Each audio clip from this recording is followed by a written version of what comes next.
Olá, olá, olá. Olá, pessoal. Boa noite todo mundo. Bom dia, boa tarde, boa madrugada. Vamos chegando no nosso 27º episódio da nossa série de lives sobre a vida de professor. Nosso último episódio regular da temporada. Nós vamos hoje, felizmente, cumprir todo o mapa do Brasil, por incrível que possa parecer. Conversamos com professores de todos os estados da federação e hoje vamos ter a honra de receber ninguém menos que o professor Leonardo José Carneiro da Cunha, nosso grande mestre, professor Léo, meu grande amigo também. Eu tenho a satisfação e a honra de poder contar com a participação dele aqui, que já está aqui conosco. Eu vou fixar o tema da live aqui, já vou convidá-lo para que a gente possa ter a nossa conversa sobre a docência. Eu queria, enquanto isso, convidar todo mundo para amanhã, dia 15, dia do professor, uma live especial de encerramento do nosso projeto, com ninguém menos que o professor Leonardo Greco, às 14 horas. O pessoal que conhece o professor Greco sabe que isso é algo raro. Então amanhã às 14 horas vamos receber o professor Greco também nesse nosso projeto. O professor Léo está aqui. Deixa eu ver certo. Todo mundo chegando aí. Obrigado, pessoal. Vamos lá. Grande Léo. Diga, meu querido, tudo bem? Tudo bom? Tá me ouvindo bem? Estou ouvindo ótimo. E você está me ouvindo Que bem? bom. Tô sim, tá tudo bem. Obrigado. Que bom tê-lo aqui, meu caro. Tô vendo aqui muita gente boa chegando. A sua internet tá picotando um pouquinho, mas estou conseguindo te ver e te ouvir. Tá bom sim. Que bom que você está aqui conosco nesse nosso último episódio da nossa temporada. Tá me ouvindo, Léo? Cortou de novo. Estou ouvindo. Tá ruim. Tá cortando bastante. Melhorou agora? Deixa eu ver. Melhorou agora? Um pouco. Melhorou um pouco agora. Melhorou Eu sim. tirei, eu tirei do Wi-Fi, É, botei no 3G, vamos ver se fica melhor. vai, tá bom. É porque Ótimo. faltou, Bom, meu faltou caro, energia aqui, eu lhe avisei, né? Faltou energia há pouco. Até foi. fiquei preocupado, É, mas acho que a internet está um pouco ruim ainda. Mas vamos no 3G. é. Tá me Ontem ouvindo bem? também não consegui fazer com.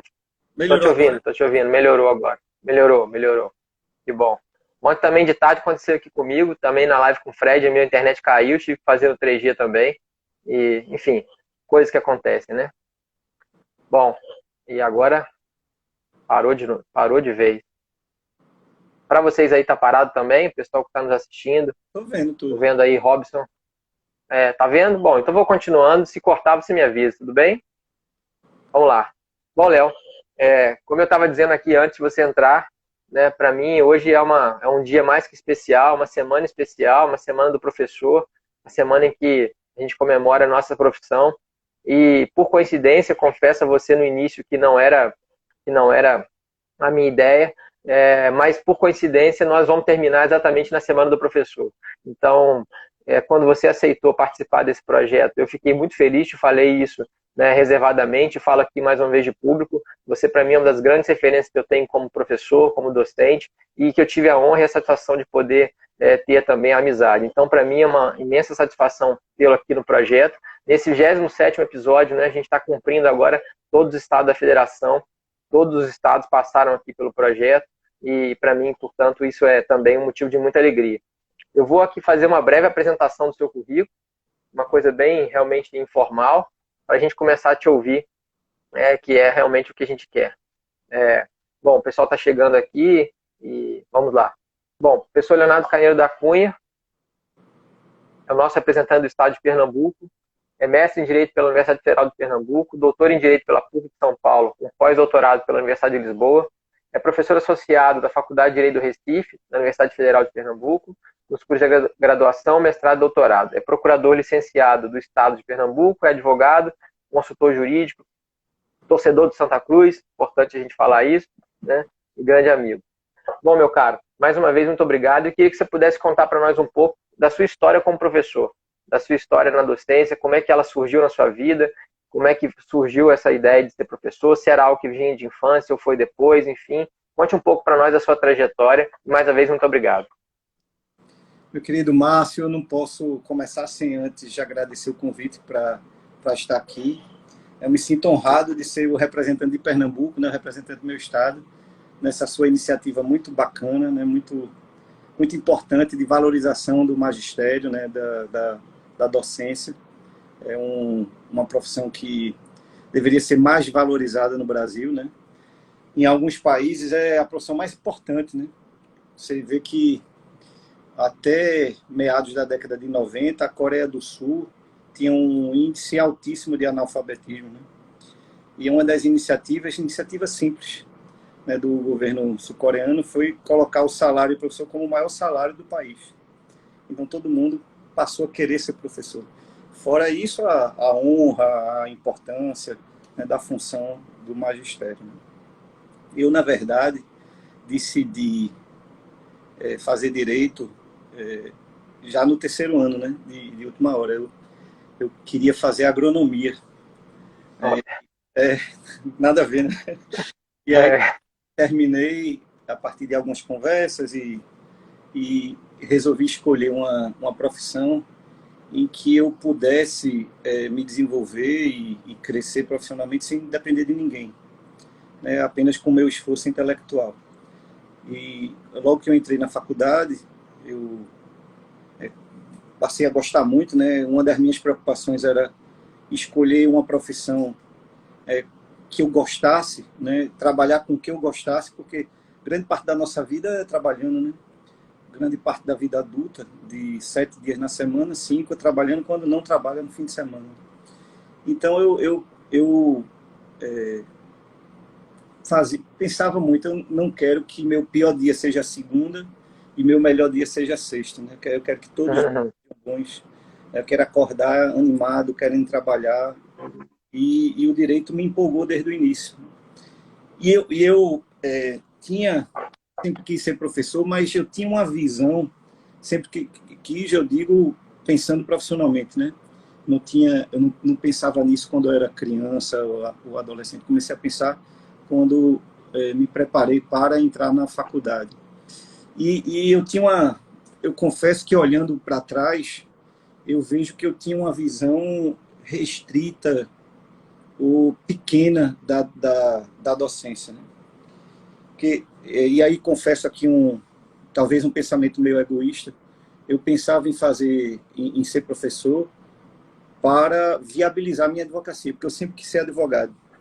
Assim, sempre que eu decidi fazer direito, eu disse, eu vou ser advogado, não quero ser juiz, promotor, não quero fazer concurso público, só fiz o concurso da procuradoria porque minha então namorada, hoje esposa, disse, rapaz, faça, pode advogar, é um advogado, né? E me inscreveu, e aí eu fiz a prova e, enfim, passei. E por que eu pensava em ensinar? Eu pensava porque os bons profissionais liberais são professores, né? O cara procura um médico e a referência não, ele é professor da universidade. O cara procura um calculista ou um arquiteto, não, ele é professor da faculdade.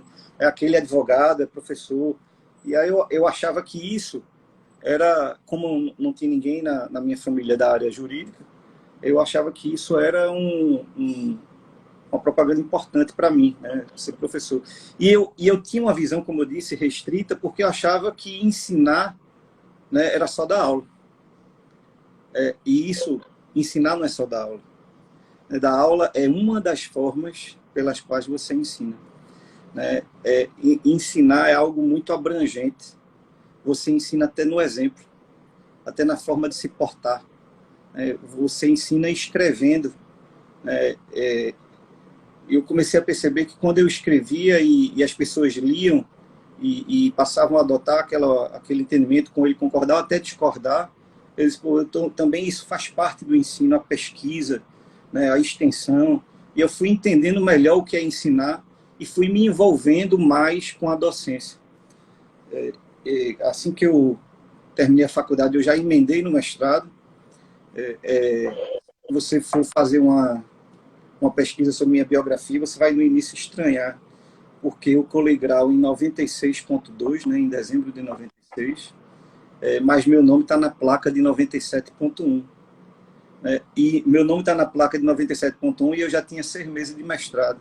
Ou seja, porque eu antecipei minha colação para já entrar, porque eu tinha uma oportunidade profissional de continuar no escritório onde eu estagiava, ser contratado como advogado, me tornar sócio, inclusive, e queria já fazer o mestrado, porque eu conversando com o meu professor, que se tornou meu orientador, né, o professor José de Moura Rocha, ele dizia, olha, se você começar, você vai receber está recebendo uma proposta para começar a advogar, pode ser que o ritmo profissional impeça que você progrida academicamente. Então, tem gente que termina esfriando, perdendo o ritmo, quando vai parar para fazer, já é tarde, ou não consegue mais pegar esse ritmo. Daqui a pouco você casa, vai ter filho, é melhor se fazer logo. E aí eu me tomei de ansiedade, de agonia, e disse, consegui antecipar a colação por esses 2 motivos. Para fazer a seleção do mestrado, que na época era no início do ano, hoje é no meio do ano, né? Aqui, pelo menos aqui na Federal de Pernambuco, e para também abraçar a oportunidade profissional de continuar no escritório onde eu estava e me tornar sócio. E aí eu fui vendo, durante o mestrado, né, que, como eu disse, que ensinar não é só dar aula, né? Ensinar é muito mais do que isso, né? Muito mais mesmo. E fui vendo cada vez mais que é uma função muitíssimo importante. Não há qualquer atividade que se exerça que não precise ser aprendida. E você aprende com alguém, né? Então, o ensino é fundamental em todas as áreas, né? E aí eu vi que de fato, era o que... E o que seria algo acessório para mover minha advocacia, ou fazer propaganda para mim, terminou sendo uma das minhas principais atividades, né? Hoje, minha advocacia, quantitativamente, é pequena, não tem um volume grande de trabalho, embora cada caso me dê muito trabalho, mas eu tenho uma atividade acadêmica intensa, né? Então, eu me apaixonei pela docência e me sinto muito bem, né? E em todas as funções do ensino. Então, quando eu estou estressado, que eu entro na sala de aula, é uma terapia. Eu saio de lá renovado, saio empolgado. Eu diminuí minhas aulas à noite porque eu tinha dificuldade de dormir e saía de lá. Eu acho que acontece isso com cantores em show, né? Eu li um relato de Adriana Calcanhoto, que ela tomava remédio para dormir, que não conseguia, ficava muito agitada, e terminou se viciando para dormir, um problema. E aí eu passei a diminuir muito as atividades docentes à noite por causa disso. Chegava empolgado pensando naquilo e naquela pergunta e aquele insight que eu tive, e queria já anotar aquilo para pesquisar, para escrever. Enfim, eu gosto bastante. Eu até, não sei se mais ia atropelando aí, mas enfim, deixa você fazer. Não. Fica à vontade. Não, aqui a ideia é ouvir o professor, é ouvi-lo, ainda mais você, né? Estou vendo aqui grandes amigos presentes aqui hoje, Cabral está conosco aqui, Robson está conosco, Vitor também, vários colegas e seus ex-alunos e alunos, enfim, está todo mundo aqui e fico muito feliz de todo mundo estar presente. E é legal você falar isso, né? Por coincidência, ontem eu estava dando aula, essas aulas online, né? E aí era 10h40, eu falei, gente, vamos entrar um novo tópico. Os alunos se assustaram. Eu falei, porque eu estava realmente energizado de dar aquela aula e fui até às 11, que era o horário previsto, né? E porque é exatamente isso, porque a gente fica ali na aula, né, absorvido com ideias, com fundamentos novos, com a interação com os alunos, ainda que à distância, né? E é legal você falar isso, porque eu me reconheço dessa forma também. Bom, você estava falando sobre a sua história como professor e citou um pouco o início, citou de onde veio a ideia e como ela transformou, né? E eu queria que você pudesse, se possível, porque aqui a ideia do nosso projeto, muitas pessoas já nos acompanham há algum tempo, né? É fazer homenagens ao professor que está sendo entrevistado e também aos professores que inspiraram e que formaram o professor entrevistado. Então, se você pudesse citar alguns mestres na sua vida, não necessariamente na faculdade ou na pós-graduação, pode ser eventualmente até antes, que te influenciaram e que você gostaria de citá-los aqui, seria legal e também, obviamente, dizendo a razão.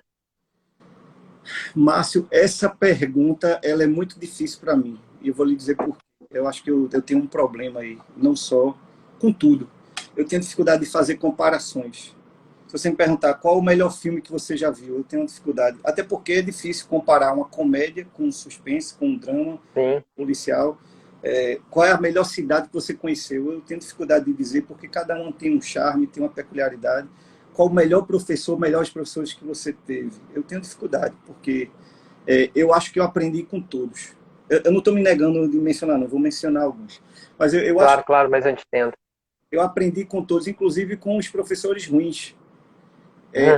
Aprendizado ao contrário senso, né? Eu disse, não devo fazer assim. Né? Aquele professor que só ficava contando piada, anedota, eu disse, isso está errado. Né? Ou aquele que fazia um verdadeiro circo na aula, eu disse, não gosto disso. O que não respondia a pergunta dizia, meu filho, na prática a teoria é outra. Então eu não me conformava com essa resposta, porque se na prática a teoria é outra, a gente está estudando errado. Ou então a prática é errada, né? Então, o que a gente está, né? Precisa mudar a teoria, né? Ou esforçar para corrigir a prática.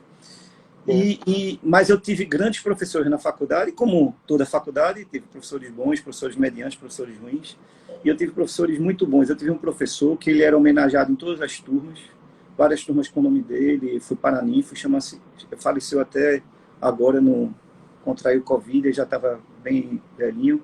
O professor Otávio Lobo, era professor de falência e concordata, né? Na época era concordata, não era recuperação judicial.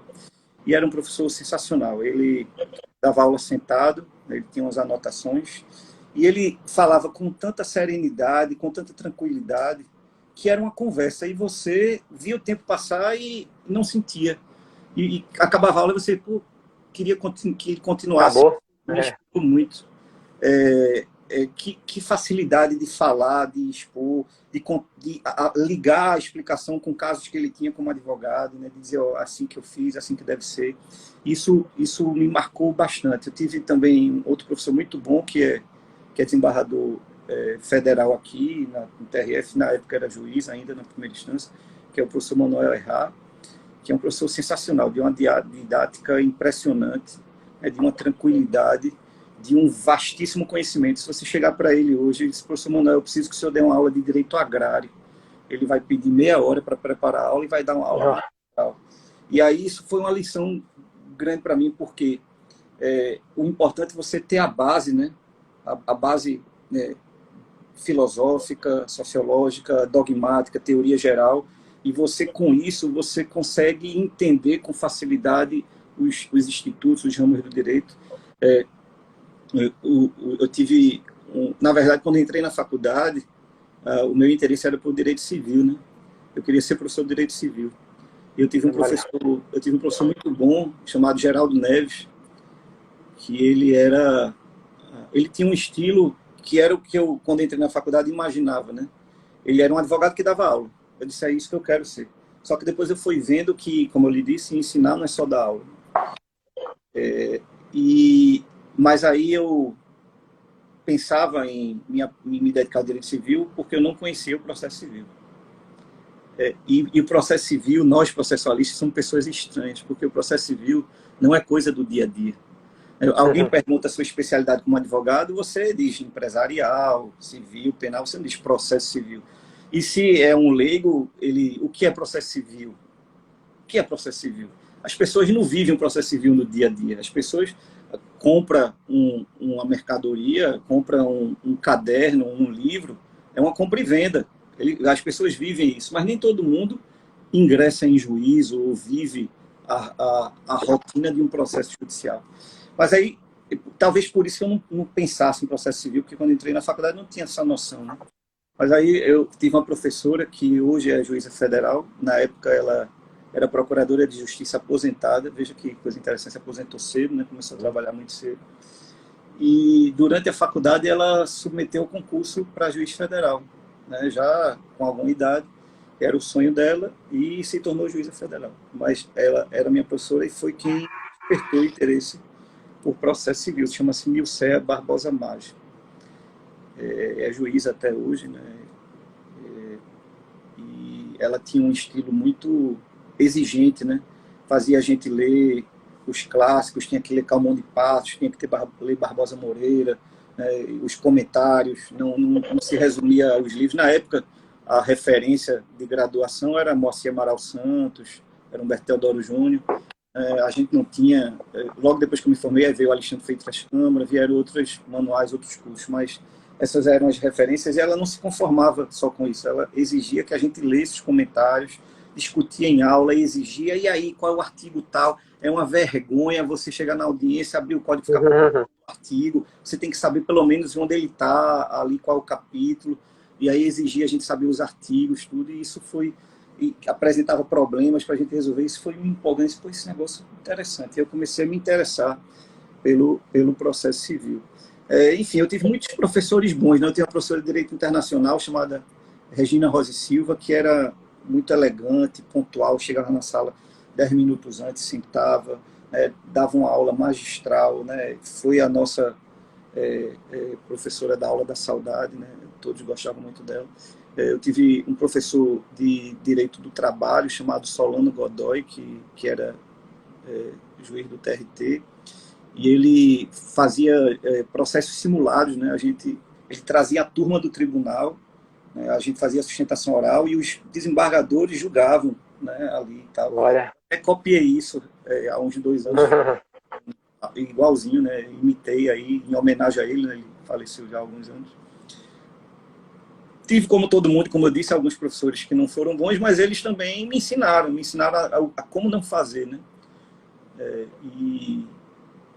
E é isso, assim, como eu lhe disse, quando eu comecei dizendo, eu tenho dificuldade de dizer, esse é o meu grande mestre, meu paradigma, mestres para todos nós, né? Barbosa Moreira, o professor Dinamarca é uma referência, Arruda Alvim, Araquém de Assis, temos muitas referências na nossa área, mas eu tenho dificuldade de eleger um específico, porque cada um tem a sua, né, a sua virtude, né, a sua influência, a sua importância.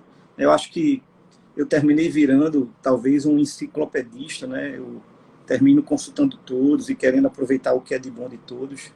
E isso só tem um risco epistemológico, né? De eu terminar adotando premissas contraditórias, e aí eu preciso só, né, seguir a minha premissa, mas sem deixar de consultar todos, de tê-los todos como inspiração, né? Da nossa geração, temos vários colegas que são inspiração, né? O próprio Câmara, que é um pouco só mais velho, mas tem Cabral, que deve estar, que você estava aqui, Fred, né? Robson é um grande cara, né, com grandes virtudes, Talamine, Mitidiero, né? Enfim, você mesmo tem estudos bem interessantes. Enfim, acho que todos temos referências recíprocas, né? E isso é muito legal, você citar essa quantidade enorme de professores, porque isso reflete nas suas obras, né? Você tem artigos muito densos, né? Textos muito densos, e com uma gama muito variada de referências, né? Então, é claro que isso não podia ter outra origem que não fosse os professores. É legal você citar isso, porque uma coisa acaba casando com a outra, né? Fico feliz pela referência, mas quem sou eu, perto de tanto mundo que você citou aí, mas fico feliz porque vários deles fizeram parte do nosso projeto aqui, né? Talamine, Mitidiero, Câmara, né? E então isso também é muito legal. Bom, Léo, a gente tem aqui agora uma parte bem interessante no nosso projeto, que é uma parte de memórias, né? Em que o professor entrevistado ele faz menção a momentos marcantes da carreira dele. Agora, são momentos marcantes que eu sei que muitos positivos, muitos momentos felizes você já viveu durante esses anos todos de docência, mas eu queria que você pudesse também citar eventualmente alguns momentos que não foram assim tão bons, alguma coisa que você pensou que eventualmente não deu certo, mas que de alguma maneira serviu como um aprendizado para você como professor, porque a nossa ideia aqui também é incentivar novos profissionais. Então, para que eles possam ver os dois lados, que eles possam ver também grandes professores como você, que também eventualmente tiveram situações não tão favoráveis assim. Mas, claro, se possível, traga para nós alguns momentos interessantes, aqueles que fizeram com que você chegasse em casa no dia e dissesse: hoje valeu a pena ser professor, hoje foi muito legal, hoje teve alguma coisa diferente, ou enfim, não só um momento diário, mas enfim, alguma coisa que você queira destacar, seria legal. Mas é muito interessante essa sua pergunta, porque eu acho, estou pensando aqui, eu acho que eu tive mais pontos positivos do que negativos, né? Eu tive mais comemorações do que decepções, né? Eu passei uma época, entre meu mestrado e doutorado, houve um hiato. Se você for ver aí meu latte, você vai ver que, por questões profissionais, eu não consegui emendar o mestrado no doutorado. E nesse intervalo, entre o mestrado e o doutorado, eu não era professor da Faculdade de Direito de Olinda e fui professor de alguns cursinhos preparatórios para a OAB, para concurso público. Isso me engrandeceu muito como professor, sabe? Porque eu via em algumas turmas pessoas que começavam sem ter a mínima ideia do que estava estudando e no final sair preparado. Isso para mim foi uma grande experiência positiva, né? Contribuir com a formação de alguém. Eu acho que isso é o grande legado de um professor. Acho que é a grande contribuição. Você vê o sujeito começar sem saber nada, ignorante no assunto, e sair com destreza, né, com conhecimento, sabendo responder às questões, já resolver problemas. Eu acho que isso, para mim, é a grande satisfação, né? Há outras, mas essa é marcante. E eu vejo muito isso também durante a orientação, né? Todos nós vamos evoluindo, né? Eu me lembro da minha primeira orientação no mestrado e vejo hoje, né? Então, como você contribuir para aquela pessoa e formando aquelas ideias e pesquisando, eu acho que isso também é muito, muito bacana. Eu tive um momento recente, no ano passado, que eu fiquei na dúvida quando você perguntou se ele seria um momento desagradável ou agradável. E eu acho que ele é mais agradável. Ele foi surpreendente e eu recebi até como um elogio. Eu tinha um aluno do meu grupo de pesquisa muito bom, muito mesmo. Era um dos meus melhores pesquisadores.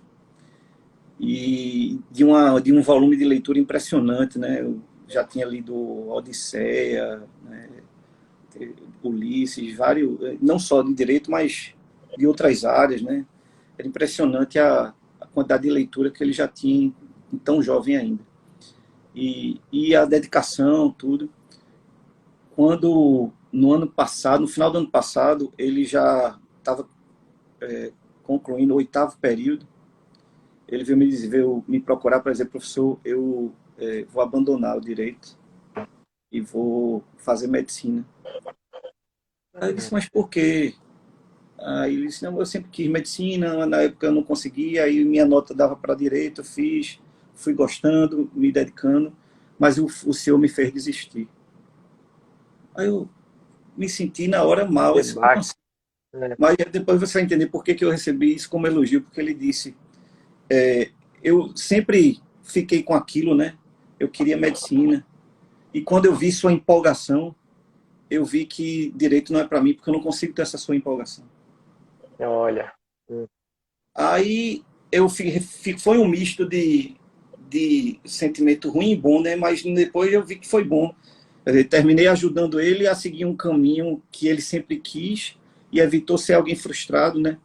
E eu recebi isso, volto a dizer, como elogio, porque, poxa, quer dizer que alguém conhece em mim uma empolgação, né? Isso talvez seja um estímulo para as pessoas, né? Eu achei isso bem legal. Mas o que me desanima, já que é para identificar aí os pontos desanimadores, o que me desanima é algumas posturas de falta de seriedade, sabe? Você vai para bancas de TCC, de dissertação, de doutorado, e muitas vezes você vê o sujeito lá fazer uma arguição festiva. Ah, muito bom, excelente, você é um grande aluno, 10. Essa é a arguição.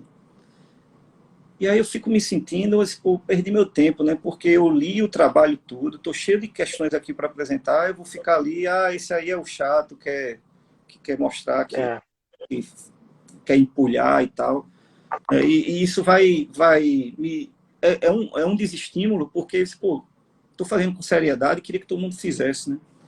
E também eu tenho notado uma coisa, Márcio, ser professor de graduação em alguma medida, ser um pouco sociólogo, né? Não sei se você sente isso. A gente vai vendo a mudança das novas gerações, né? Novas gerações vão chegando com novos hábitos, com nova linguagem, né? Com um tipo diferente de de concentração ou não, de percepção, com alvos diferentes. E eu tenho notado que as novas gerações estão muito preocupadas em receber elogio, estão inseridas num ambiente de positividade, né? A negatividade é rejeitada. Então, estou lhe dizendo isso porque eu participei, acho que ano passado, já estou meio perdido no tempo, né? A gente parou em março, né? Todo mundo. Mas nós participei de um TCC em que o trabalho não estava bom, o trabalho era anacrônico, né? Ele trabalhava, era sobre coisa julgada, ele trabalhava o código atual com a doutrina do código antigo, né? Enfim, havia um anacronismo muito grande, vários erros metodológicos. Eu já tinha conversado com um orientador que concordava comigo, e eu tive um problema, porque eu dei 7 ao aluno, e até bem pouco tempo eu estava sendo perseguido, né, por ele. Nossa. E aí, isso é muito ruim, porque nós temos, e esse é o ponto negativo que eu vejo ainda na nossa academia, nós temos um hábito de que o professor, alguns professores não querem alunos, querem seguidores, né? E muita gente não está acostumada com a crítica nem com a autocrítica. Isso é ruim. Tem um livro que eu indico sempre para os meus alunos, sobretudo os de pós-graduação, os de mestrado e doutorado. É um livro antigo que eu gosto, que fala disso, Intelectuais e Vivaldinos, de Pedro Demo. É um livro da década de 80, você encontra fácil nos sebos, no estante virtual. O frete é mais caro que o livro, né? Baratinho é R$9, R$10. E ele fala muito isso, que no Brasil, né, nas ciências sociais sobretudo, os professores querem seguidores e não alunos, e não se sabe fazer autocrítica, nem se aceita crítica alheia, né? E quem fala muito bem isso também é um professor daqui, um grande professor, foi direito tributário, mas ele é mais que isso, é um professor, um jurista, é o professor Sotomayor Borges, tem um livro muito bacana, até recomendo, chamado A Ciência Feliz. E ele fala muito isso também, né, que a crítica engrandece e a gente cresce e a ciência desenvolve com a crítica. E eu aprendi isso quando fiz o pós-doutorado em Lisboa. Eu gosto sempre de contar essa história, acho que dá tempo, né? Dá. Eu fui fazer o pós-doutorado em Lisboa e encontrei lá, durante minha estada, um casal de amigos daqui de Recife. Ambos estavam fazendo mestrado, né? Marido e mulher. Estavam fazendo juntos. E aí, o marido ia fazer uma apresentação na semana seguinte, dia que eu os encontrei, ia fazer uma apresentação na turma do professor Reis Novaes, Jorge Reis Novaes, que para mim é um dos grandes constitucionalistas da nova geração lá de Portugal. E eu fiquei animado porque, será que eu posso assistir? Ele disse, claro, pô. E aí era uma oportunidade de eu assistir a uma aula do professor Reis Novaes e de prestigiar um amigo que ia fazer uma apresentação. Claro. Era uma apresentação lá sobre implementação de garantias fundamentais, fornecimento de medicamentos, alguma coisa. E aí esse meu conhecido, ele é muito dedicado, cara, bem eu não gosto de dizer esforçado, né? Eu tenho preconceito com essa palavra, mas enfim, um cara dedicado mesmo, né? Bem estudioso. E aí ele fez um material por escrito, né? Em formato de artigo, fez uma apresentação muito boa, distribuiu com os colegas, com o professor. Eu até me intrometi, fez lá umas 2 perguntas. E aí, no final, o professor falou algo que me chamou muita atenção, né? E eu digo isso também para os meus alunos.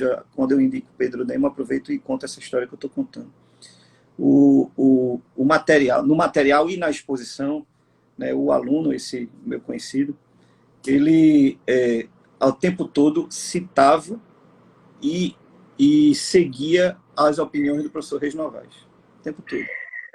E o professor Reis Novaes elogiou, fez algumas perguntas, e no final disse, eu não me lembro a palavra que ele usou, mas é equivalente a chateado, né? O sentido é isso. Eu fiquei chateado com você. E aí todo mundo, né? Mas por quê?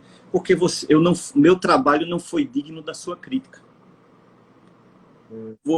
Você passa o tempo todo me citando para elogiar e concordar. Né? E aí isso para mim foi impactante, sabe? E eu estou contando isso porque um dos pontos negativos que eu estou lhe dizendo aqui é exatamente esse que eu noto, né? No ambiente do magistério em geral, né? na academia, né? Eu comecei a fazer essa reflexão, mas já acho que negócio sensacional, porque como a crítica é importante, porque ela vai me fazer reforçar o meu estudo para eu ter contra-argumentos e reforçar mais ainda a minha opinião, ou até mesmo mudar de opinião. Sim. Claro, claro. E as pessoas não encaram bem a crítica. Eu já tive problemas nisso, Márcio, porque você não está criticando a pessoa, você está criticando a ideia. Então, é difícil a pessoa conseguir aceitar isso, né? A vaidade é uma coisa negativa no meio acadêmico, né? Eu acho isso ruim. Você não... E nossa geração, pelo menos, eu acho que lida bem com isso, porque a gente critica as ideias recíprocas e depois sai para o bar para tomar uma. Tem que ser assim. Eu não estou criticando você, eu estou criticando sua ideia. E isso é construtivo para você refletir, porque você pode trazer contra-argumentos, reforçar ainda mais sua opinião, ou até mudá-la, ou me fazer mudar, ou fazer com que eu reforce ainda mais minha opinião com contra-argumentos. Ou seja, a ciência cresce assim. Né? Exatamente. Mas a gente, esse ambiente de não aceitar a crítica, tem gente que se torna inimigo do outro porque não foi criticado. Eu sinto que na nossa geração, na nossa área, não é em qualquer área, na nossa área, a nossa geração lida bem com isso, razoavelmente bem. Mas tem muita gente ainda que não lida bem com isso. Isso eu acho que é um grande ponto negativo. E veja que eu comecei isso a partir de um... Eu estou lhe dizendo tudo isso, e a origem de eu lhe dizer tudo isso foi um TCC que eu dei 7 e o sujeito ficou enraivecido comigo. Ficou indignado. Coisa, né? Ele o TCC, a sua percepção... Publicou o TCC com um prefácio protocolar de Marinoni e depois mandou para o departamento. Ao excelentíssimo senhor professor, bem irônico, né? Veja aí o trabalho que o senhor não gostou, recebeu um prefácio elogioso do professor Marinoni. Então, eu quase vim para Marinoni, mas rapaz, deixa para lá. Deixa para lá, melhor, né? Mas não sabe a o que sua pena.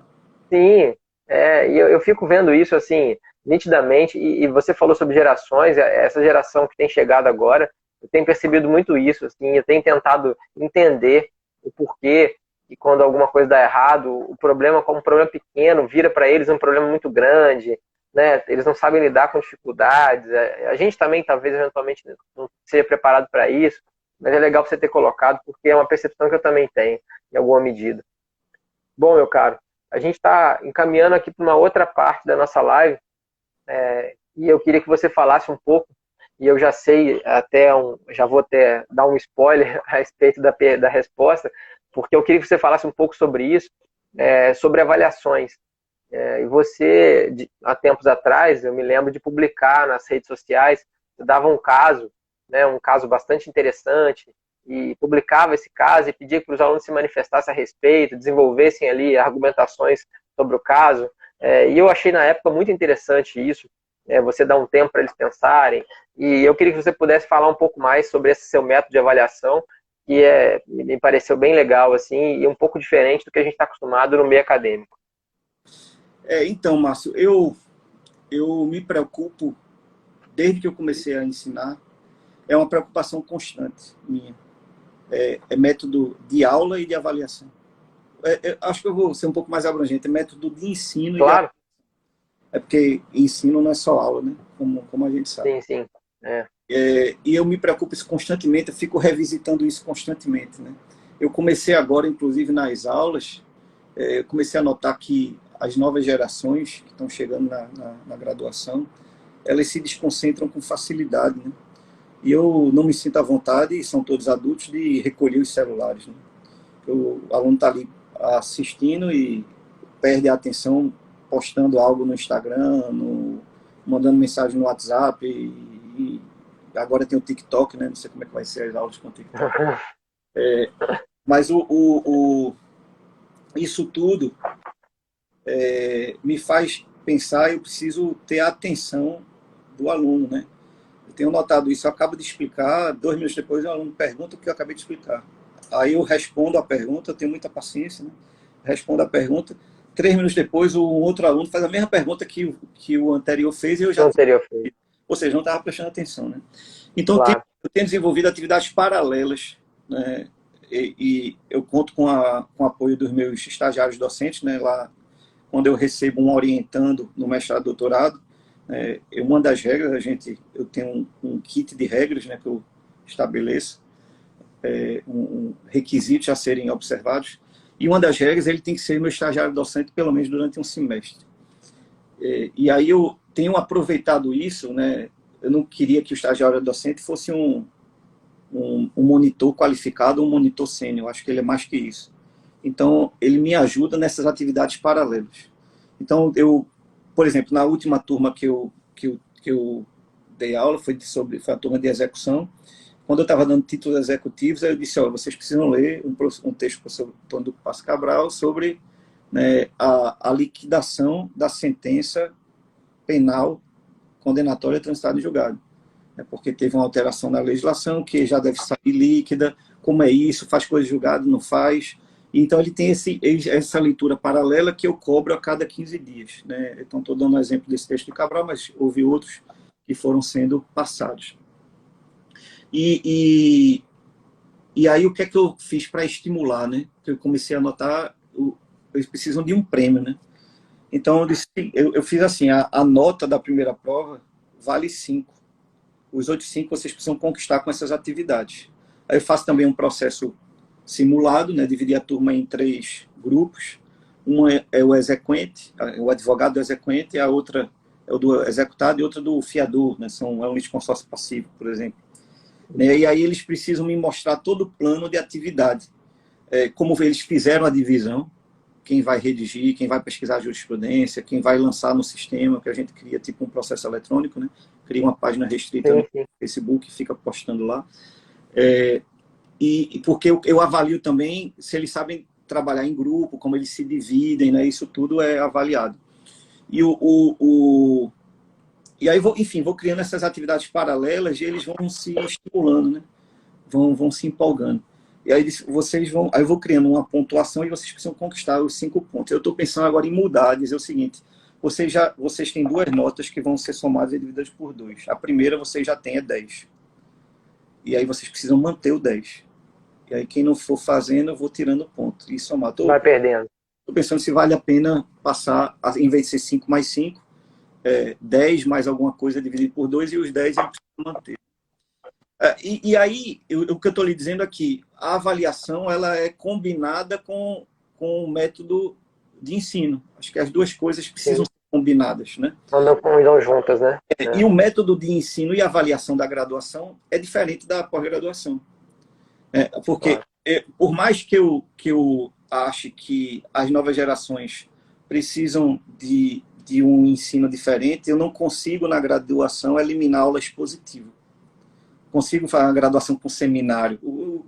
É o primeiro contato que eles estão tendo com a matéria. Então, tem que ter aula expositiva. Sim. Mas eu acho que a aula expositiva, só ela, hoje em dia, é insuficiente. Então, eu faço um filme para ver, para depois a gente discutir, ou crio um clube de livros não jurídicos para eles lerem, porque eu procuro estimular a leitura não jurídica, porque isso ajuda na sensibilidade, no humanismo, na interpretação dos textos, né? E a minha segunda prova, já há uns 3 anos que é assim, e eu recebi um feedback muito positivo de um aluno que era uma turma da noite, ele já estava no 3º curso. À noite a gente vê, às vezes, alunos mais experientes, né, que podem dar feedbacks importantes para a gente. E aí eu já há 3 anos que eu faço assim. Eu não faço nas 2 provas, porque acho que fica muito puxado, mas na segunda prova eu passo de 15 a 20 dias antes um caso que eu crio cheio de problemas, a parte morreu, depois o advogado morreu e teve uma lei nova que mudou o prazo, enfim, cria um bocado de problema dentro. E eles têm, eles vão ler o caso, estudar o caso, discutir, criam um grupo. Na véspera da prova a gente faz um círculo e discute o caso. E eu no dia da prova chego com perguntas. Eles já sabem o caso todo e chego com perguntas com base no caso. Às vezes a pergunta é tipo, às vezes as perguntas são uma espécie de jogo dos 7 erros. Tem vários erros lá no caso, né? O juiz julgou, tem um extra petita ali e tal, aí ele às vezes a prova é ele identificar esses erros e explicar por quê. E aí eu comecei a fazer isso, Márcio, porque eu percebi o seguinte: Quando eu entrei na faculdade, e eu entrei em 2009, né? Tô há 11 anos lá. Eu comecei a perceber que os alunos estavam acostumados a responder a esse tipo de questão. Fale sobre ação rescisória. Aí o sujeito fala da ação rescisória, o seu equivalente no direito romano, equivalente no direito medieval, a rescisória se existia ou não no regulamento 737, no Código de 39, faz um tratado sobre rescisória. Aí tira 10, 9 e outro. O meu estilo de prova nunca foi esse. Mesmo no início, mesmo sem fazer essas mudanças que eu tenho feito, minha prova no início era assim: A entrou com ação contra B, aconteceu isso e isso, cabe rescisória, por quê, qual o prazo, qual o fundamento. E eu comecei a ver que os alunos, mesmo os bons alunos, tiravam nota baixa, ou seja, eles não estavam aprendendo a resolver problemas. Sim. Eu acho que o foco... Só sabiam replicar aquilo que liam, né? Eles estavam sendo informados e não formados.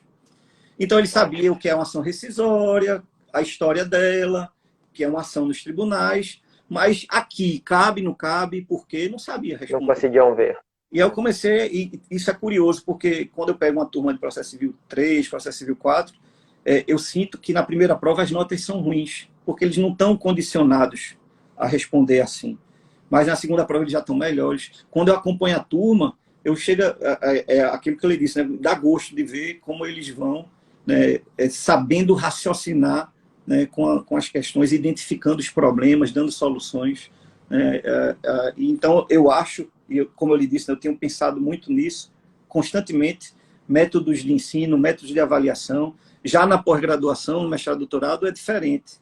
A gente, são seminários, debates, ensinar a pesquisar melhor, ir a fundo, não se satisfazer com a primeira fonte, evitar ápode, pegar a doutrina estrangeira. Então, é diferente. O foco, o método é outro. Né? Então, a gente tem que saber também fazer diferente. Não pode ser igual, né? Graduação e pós-graduação. Sim, sim. Já que você falou de pós, Léo, a minha próxima pergunta tem a ver com isso, porque uma das dificuldades que a gente tem e que os alunos sempre manifestam é sobre escrita. Né? E você é um autor renomado, um autor reconhecido, com obras muito profundas. Eu tenho aqui do meu lado diversas delas. Eu encontrei, inclusive, uma nona edição da Fazenda Cuba, que tinha aqui uma das primeiras que eu tenho, que tem o seu autógrafo, que na época a gente pouco se conhecia, tem os seus livros mais novos aqui, e eu tenho uma satisfação muito grande, já te falei isso de forma privada e falo aqui publicamente, né? Léo fez a resenha do meu livro que saiu pela RT em 2017, quando ele esteve aqui em Juiz de Fora para participar de um concurso, ele foi o presidente da banca, eu o escolhi como chefe de departamento, foi a melhor coisa que eu fiz, né? Foram dias sensacionais aqui em Juiz de Fora, que o Léo esteve aqui conosco durante quase uma semana. E aí, indo embora para o Rio de Janeiro, voltando para pegar o voo para Recife, Léo me manda uma mensagem e fala: olha, abre aí o seu e-mail, que tem uma coisa para você. Eu tinha dado para ele o livro, e aí Léo então fez uma resenha do meu livro ali, exatamente nesse período de viagem, que é algo assim que me espantou consideravelmente, por vários motivos, né? Porque Léo não só leu o livro de forma muito, muito rápida, como também depreendeu aquelas ideias e fez uma resenha maravilhosa que saiu na revista Processo número 275, que eu indico para todo mundo. E aí eu queria que você pudesse, então, Léo, falar um pouco sobre escrita. A gente tem pouco tempo, mas eu queria que você pudesse dar alguma dica sobre escrita, porque é algo que muita gente pergunta, e você é uma referência nesse sentido, e queria mais uma vez te agradecer, porque isso eu tenho um carinho muito grande por você, não só por isso, mas também por isso. Mas eu tenho uma história interessante com a escrita. Primeiro, eu tive muito bons professores de redação no colégio. Eu sempre me preocupei, quando eu ia fazer o vestibular, de fazer uma boa redação. Mas quem me ajudou muito, e você pegar a minha dissertação de mestrado para hoje, você vai ver que a redação era diferente, era pior, né? E que bom que a gente evolui, né? Quem me ajudou muito nisso foi um advogado com quem eu trabalhei, logo que eu me formei, o que eu lhe disse no início, né? A oportunidade que eu tive e me tornei lá sócio dele. Ele era muito exigente com isso, sabe? Muito exigente. Quando eu era estagiário ainda, ele disse: olha, não entendi nada que você escreveu aqui. Me explica aí o que você quer dizer. Aí eu explicava, ele disse: por que você não escreveu assim como me explicou? Eu agora entendi. E isso eu fui aprendendo, eu tenho que escrever como eu falo. E muita gente diz isso: quando eu leio os seus textos, eu estou vendo você falando. Então, a gente tem que escrever como a gente fala. Obviamente, que tem linguagem... Claro, claro. fala que é um pouco mais vulgar, tem gíria, mas o que eu quero dizer é a gente tem que falar simples. Né? Fred gosta de dizer isso, né? Tem que falar, a gente Sim. escreve junto, né? Ele é Ele sujeito, falou ontem isso até. verbo, predicado, na ordem direta, em palavras simples. Né? A gente direito gosta de dizer ele ouvidor. Diz esquece ouvidor. Né? É a exordial, a vestibular, né? A peça de bloqueio. Um dia desse eu vi contestação, vocês chamam de peça de bloqueio. Né? E Barbosa Moreira falava isso, né? Você em pé ou sentado, o joelho é joelho. Ele não muda para patela, não. Então, a petição inicial, não quero repetir o não, mas o não é a petição inicial. Né? Então, eu acho que escrita é hábito, escrita tem uma técnica, claro, mas é, sobretudo, clareza e simplicidade. Minha maior preocupação é com a clareza. Né? Quando eu falo, às vezes eu falo pausadamente, né? E já tento corrigir, eu vejo que às vezes tem um na fala, mas é pensando na palavra, na concordância, né? Na clareza, sobretudo. Né? E eu me preocupo muito, será que o texto está claro? E eu ganhei um vício, né? Um amigo me disse isso, que eu me repito muito, né? Mas ele disse que eu recebi como elogio, né? Ele só, mas não há prolixidade, porque a gente não vai esquecendo a ideia. Você diz em outras palavras e no final, portanto, e aí a ideia vai sempre sendo lembrada e você conclui o texto sem esquecer o que foi dito, né? Eu recebi, Encadeado, né? Uma coisa se encadeia na outra. eu recebi isso como elogio, porque eu acho que isso terminou se revelando pelo meu excesso de preocupação com a clareza. Eu acho que Sim. foi a marca, né, de Dr. Túlio, né, que esse advogado com quem eu trabalhei, que hoje está falecido já, né, e ele tanto reclamava, rapaz, isso não está claro, diga como você está me dizendo. E aí eu acho que eu fui criando uma paranoia de ser claro, eu tenho que ser claro, as pessoas têm que entender. Que ótima paranoia. A pessoa tem que entender o que eu estou dizendo. Aí eu leio, releio, não, isso não está bom, vou mudar. E a preocupação é com a clareza, né? Se está dando certo, é o que me satisfaz. Porque aquilo que ele disse, ótima ideia. a gente termina também ensinando pela escrita, né? Nós temos conseguir aí, com todo o esforço que eu, de mais de 20 anos, conseguir ser lido, né? Uma primeira vez que eu escrevi, pô, será que alguém vai ler, né? E quando eu fui citado, disse, pô, alguém leu, né? Ainda que seja para discordar, foi concordando, mas ainda que fosse para discordar, beleza, alguém leu. Então, ainda bem, né, que eu tenho sido lido e eu tenho me impressionado isso, né? Muita gente que vem me abordar porque me conhece, mas eu não conheço, né? Assim, é uma interação unilateral, né? Ler o que eu disse. E eu acho que a gente termina sendo professor também aí, né? Não só na sala de aula, também. Claro. No que a gente escreve, no que a gente palestra, divulga, né? E é legal você falar sobre ensinar a partir de exemplos, que eu estou te ouvindo aqui, estou me lembrando dos dias que nós passamos aqui, eu me lembro de você se organizando para poder avaliar as provas, né? Se organizando para poder fazer as arguições, e como que isso impactava diretamente na qualidade do serviço, na forma como você fazia, conduzia todo o processo. Isso me inspirou, e aí eu já te falei isso também, mas é bom dizer, porque a própria forma como você se portava, aquilo fazia toda a diferença na hora do processo, no andamento de toda a coisa, né, da quantidade de candidatos que havia, de toda a seriedade do certame. Então, tudo isso faz diferença, né? E como você escreve, eu também tenho essa impressão. Várias vezes eu leio você, parece que eu estou conversando contigo. E até anoto, às vezes perguntar isso para o Léo, porque ele falou, parece que eu estou te ouvindo aqui. E isso é muito legal, realmente, é uma forma muito interessante. Bom, Léo, a gente tem pouco tempo aqui, mas eu queria te fazer aqui mais 2 perguntas finais. A primeira você, além de advogado, além de professor, é advogado e exerce as 2 funções em simultâneo. Né?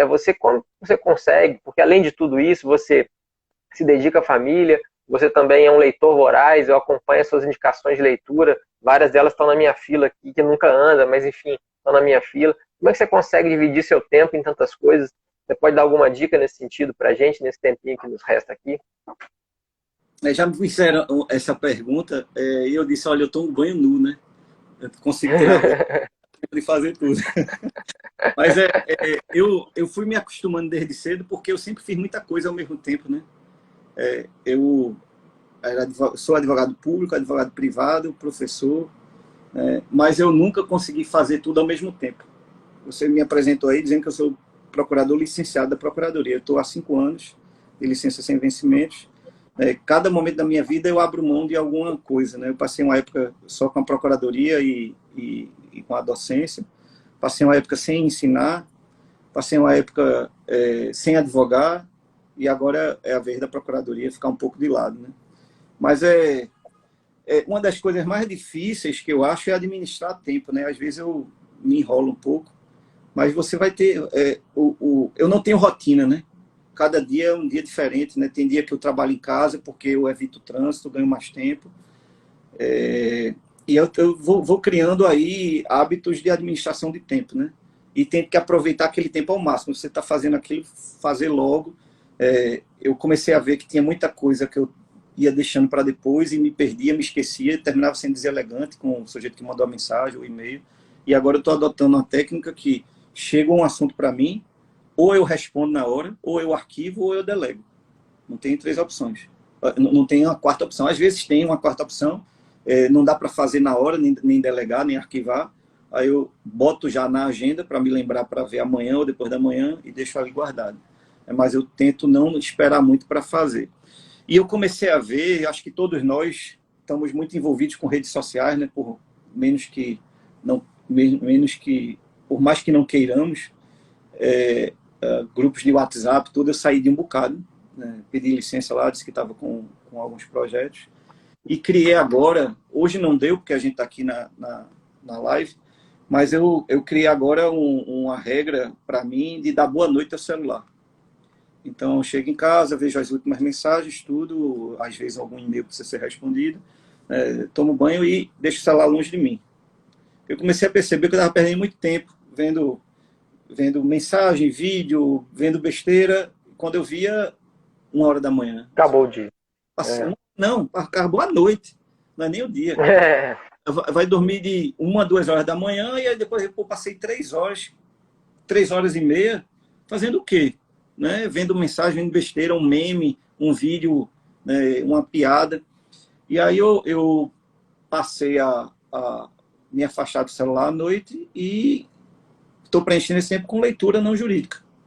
Então, aumentei muito minha leitura não jurídica, né? Que historicamente era o que você queria, né? Aí, às vezes, Léo, eu vou ter que te cortar, Léo, só por uma questão de tempo, já que a gente está falando aqui, peço mil desculpas. A gente tem, pelas minhas contas aqui, 2 minutos. Eu queria, nesse momento final, e aí, desculpa mais uma vez te cortar, porque eu me perdi com o tempo. Eu te ouvir aqui é uma delícia, né? A gente tem nesse momento final aqui, eu queria te agradecer muito, imensamente, a sua participação. Eu queria que você deixasse uma mensagem final para o pessoal que está nos assistindo, que pensa em ser professor. Porque a nossa ideia é, obviamente, trabalhar aqui com novos profissionais. E, mais uma vez, me desculpe, eu acabei me encantando, como sempre, como você fala, e me perdi aqui. Mas, enfim, nesse finalzinho, queria que você pudesse deixar para nós uma mensagem final e te agradeço mais uma vez, enormemente, a oportunidade de poder conversar contigo.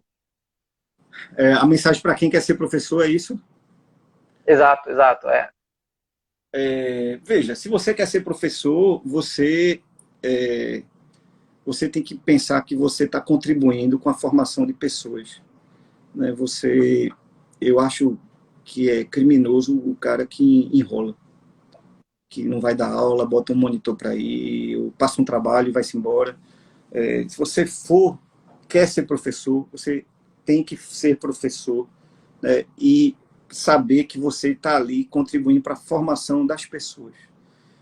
Agora, com o tempo, há o risco de você se enjoar da própria aula e aquilo ficar repetitivo. Então, é por isso que tente mudar, é por isso que eu estou sempre pensando em mudar método de ensino, método de avaliação, trazer uma novidade, né, um filme para discutir, um livro não jurídico, né, um livro estrangeiro. Veja que interessante, está acontecendo na Inglaterra. Mudar um pouco, para que você não perca esse estímulo, porque com o tempo há o risco de você se A gente aqui... Léo, 10 segundos, Léo, vai cair. Você vai Obrigado, Léo. Os próprios exemplos, mas é isso. Obrigado, Márcio. Valeu pela oportunidade. Obrigado, obrigado. Temos que fazer outra, Léo.